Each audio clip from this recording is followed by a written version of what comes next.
So I would say one of my worst symptoms was this chemical terror. There's anxiety, and then there was this next level terror. The benzos are gonna kill a lot of people, and it already has. It's already started. It's almost like you were in constant fight or flight. I wanted to die.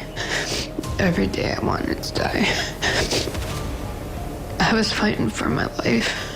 Officials have launched a new program to track the so-called flesh-eating zombie drug. It's called xylazine, ravaging the streets of Los Angeles. I've never seen anything like what we're dealing with. He has this drug on him called Flocka, and that's what has him hallucinating. He tries to scale the fence, but he doesn't make it. He's impaled by a foot-long spike. Help me.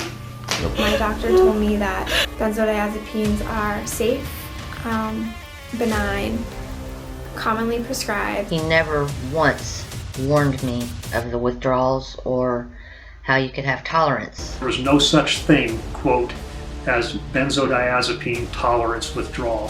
Xanax is part of a class of anti-anxiety drugs commonly referred to as benzos and is one of the most prescribed psychiatric drugs in the United States. Honestly, miserable.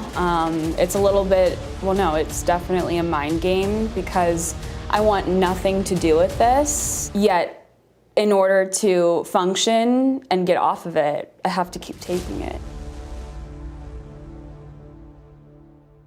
Imagine, in a time of crisis, you let your guard down and place your wholehearted trust into a person that promised a release from torture and a return to normalcy. You accept that very tangible solution without hesitation and regard it as having the best merit for anybody's similar struggle. But what if that very solution was also the deliverer to a torture worse than you started with, entrapping you within a prison that you weren't meant to do the time for? Melissa Bond was just one of many similar stories that relinquished unyielding trust to a medical professional that prescribed a drug carelessly and as a result had her life fall apart before her eyes.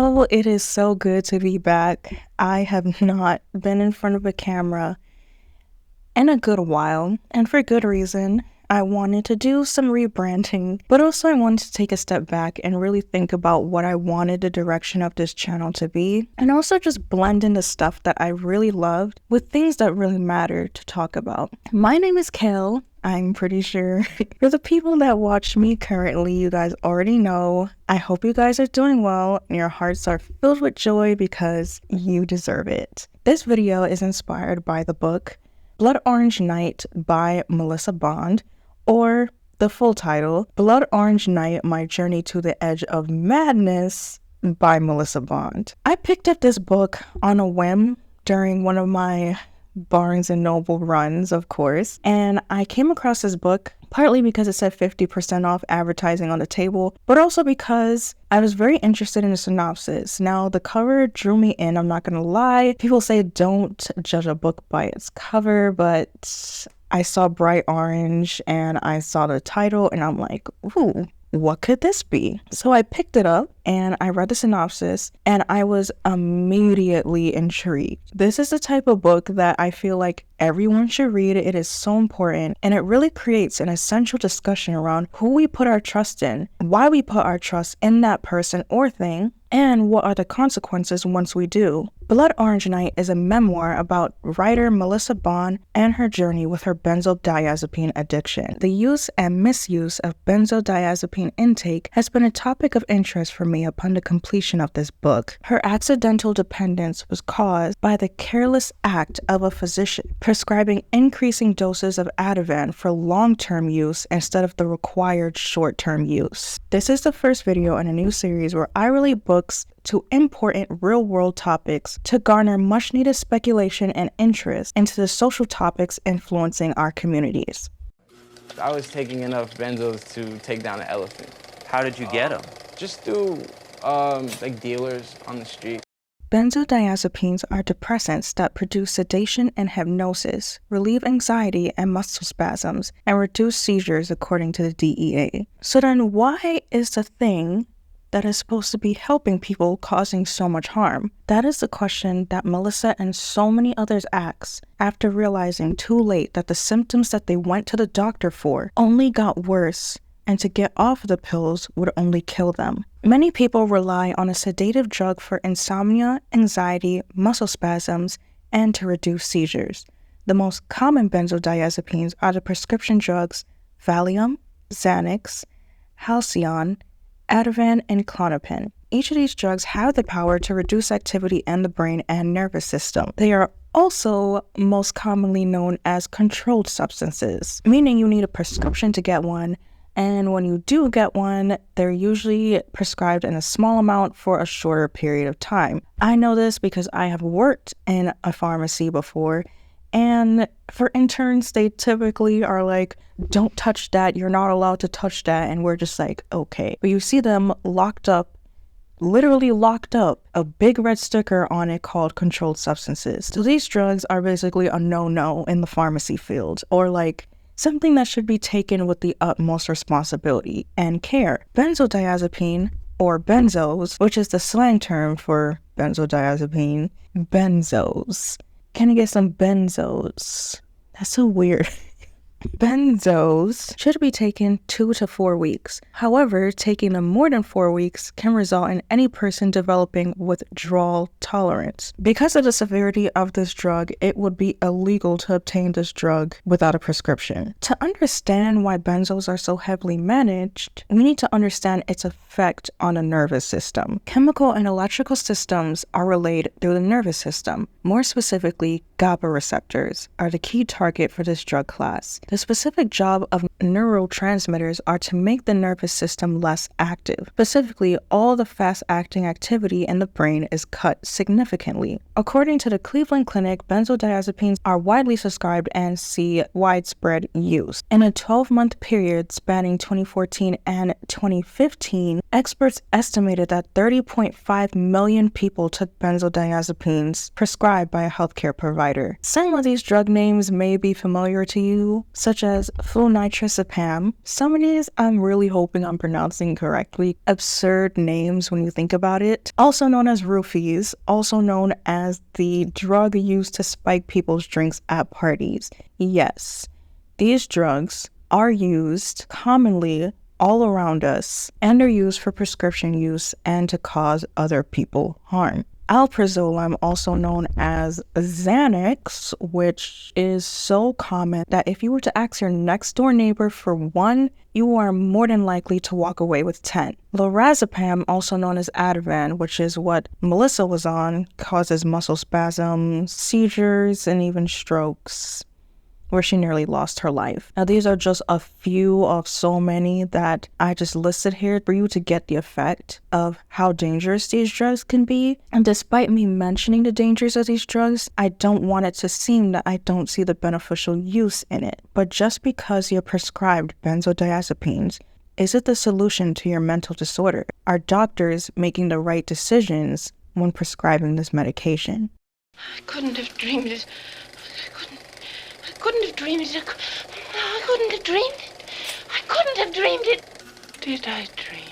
Did I really? Okay, let's take a minute to talk about gaslighting, because this has a lot to do with this topic. To understand why so many people fall into this unfortunate trap, we first need to define the word gaslighting. Gaslighting is a form of psychological abuse in which a person or group causes someone to question their own sanity, memories, or perception of reality. A victim of gaslighting may feel confused, anxious, or as though they cannot trust themselves or their better judgment. Narcissists and people of power often use this tactic to create doubt, worry, and codependence. independence. Trust is essentially gained for the accuser's own benefit once the victim does not challenge their understanding or authority and over time shows no signs of shutting down their gaslighting. Can this, however, be applied to the medical field? Well, first, we need to understand the term and its origin. The term gaslighting originated from a British play turned film from the 1930s. The play was called Gaslight, and the plot centered on a husband who mentally and emotionally manipulated his wife into believing she is crazy by changing the intensity of the gas lamps within their home. This evidently literal term became fancied by the mass to effectively describe the emotional turmoil one went through when emotional and mental manipulation was involved. Melissa essentially detailed in her memoir that in the span of 6 months, yes, you heard that right, 6 months, she went from 2 milligrams of Ativan to 6 milligrams of Ativan, just because her doctor promised that it was safe, despite the dangers of her doctor increasing the dosage of a control class substance so drastically in a short period of time. So yes, I do believe that gaslighting can rear its ugly head in the medical field, especially when an individual in power has the ability to diagnose your medical issue and prescribe the solution.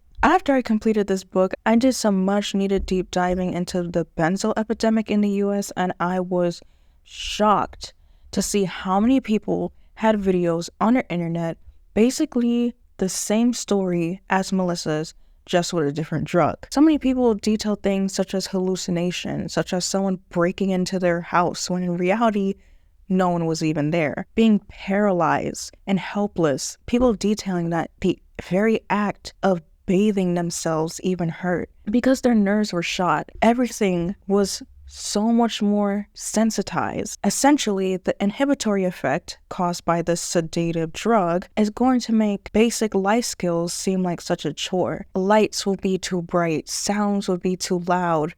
The medical profession is so used to them at this point, they're almost taking them for granted.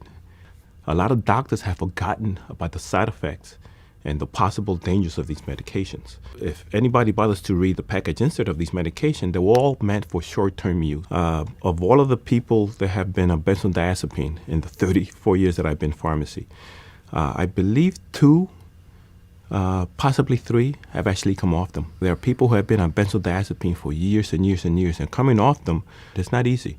I actually had a person that took her 3.5 months to come off it, and she was on less than 1/4 milligram. The smallest dose is 0.5 milligram. She was taking 1/4 tablet every 3 days. And when she didn't take that 1/4 tablet every 3 days, she experienced withdrawal symptoms. 3 benzos and, twice daily, 3 times daily, and I didn't question it because I felt that I was being looked after. You shouldn't be on a benzodiazepine for longer than 2 to 4 weeks. Well, I was on 3 benzodiazepines for 3 to 4 years. I wasn't told that there was a risk of dependency. Had I known that going in, I would have made very different decisions. It's not just getting hooked that's the risk. When combined with other drugs like opioids or alcohol, benzodiazepines can become deadly.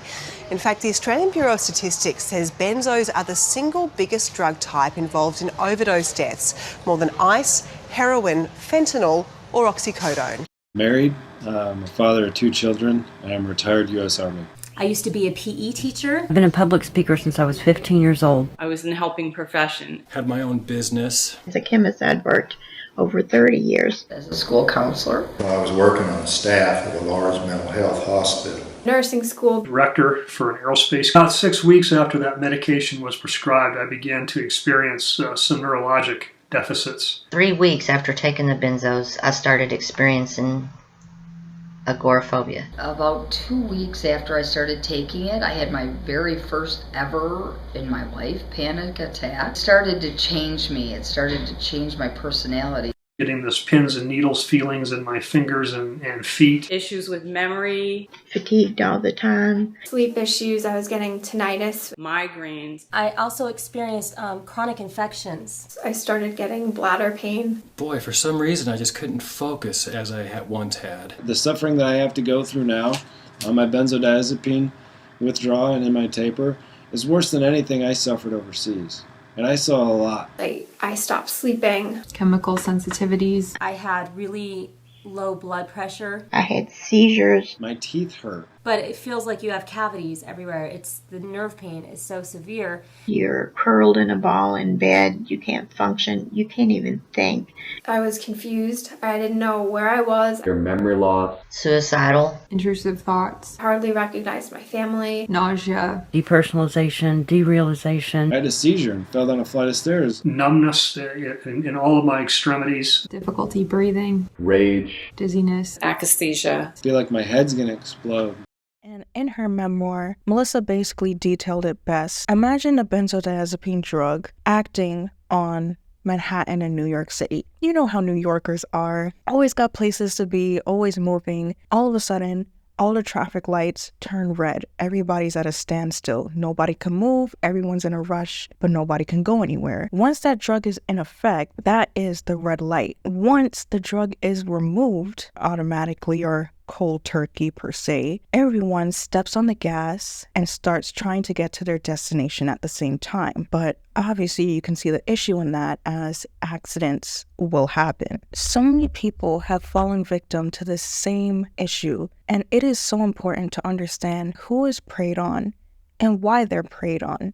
Long as I can remember, I've been seeking for something outside of myself. During the school day, I could easily go home and I would manipulate my parents somehow into saying, I want to try the other school in a different district, and that always happened for me somehow.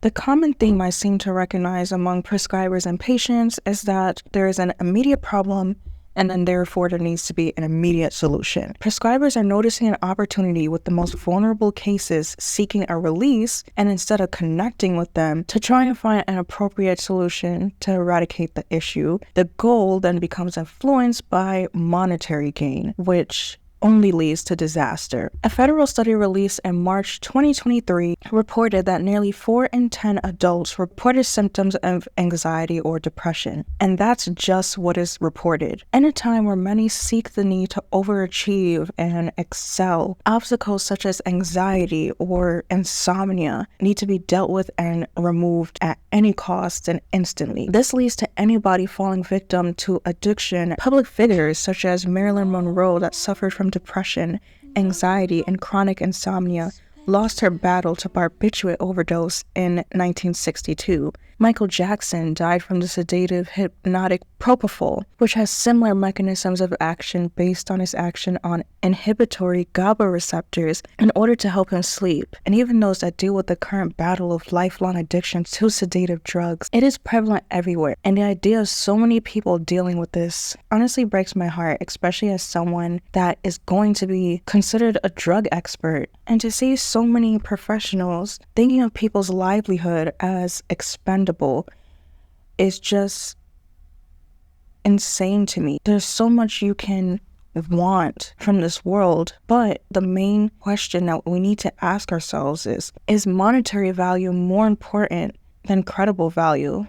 Even good love feels like drugs. Even good nights get you high.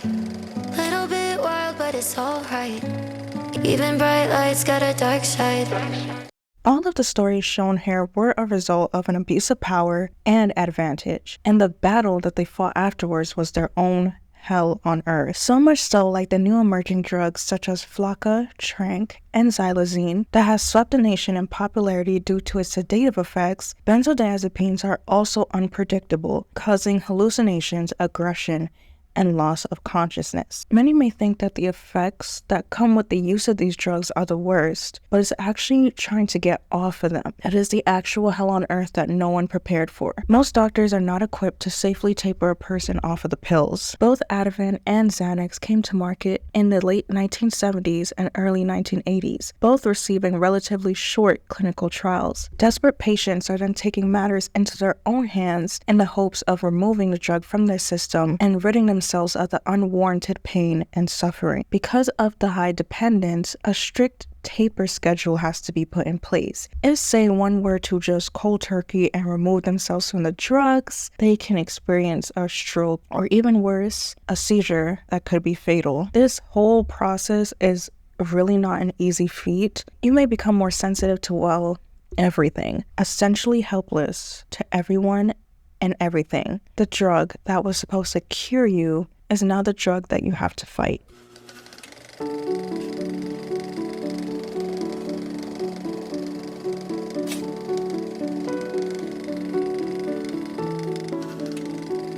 The battle for recovery is most certainly a choice. A taper system is something that someone has to really be mentally prepared for, and depending on a person's life circumstances, the taper can be either easier for some or harder for most. A village must be made, judgment must be dropped, and everyone you know and love must be willing to stand behind you and join the fight with you. Many more failures than there are successes.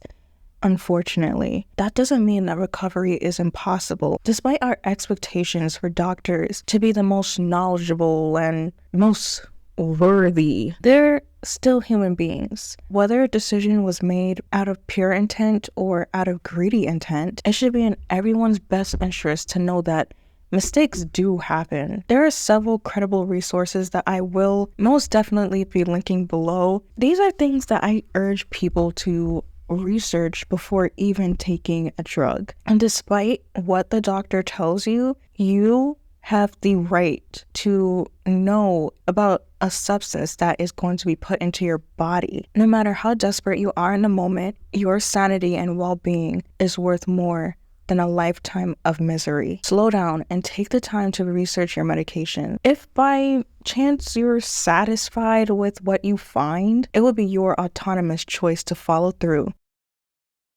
That is the conclusion of my first episode in a hopefully continuing series. Deep diving into this topic, especially as someone that is going to be practicing learning drugs and learning how they can affect the human body and what different diseases they fight, I want to be knowledgeable on how my decisions can affect others. And even if I do make a mistake, to be able to take accountability for that. I don't want to get to a point where my decisions are motivated by greed, because essentially becoming a healthcare or medical professional is a serious task that needs to be respected. I urge everybody to read this book. Man, I might do a reread of it. It was just that good. Definitely in my top books of all time. And yeah, I will see you guys next time. As I say, remember to smile more, appreciate life more,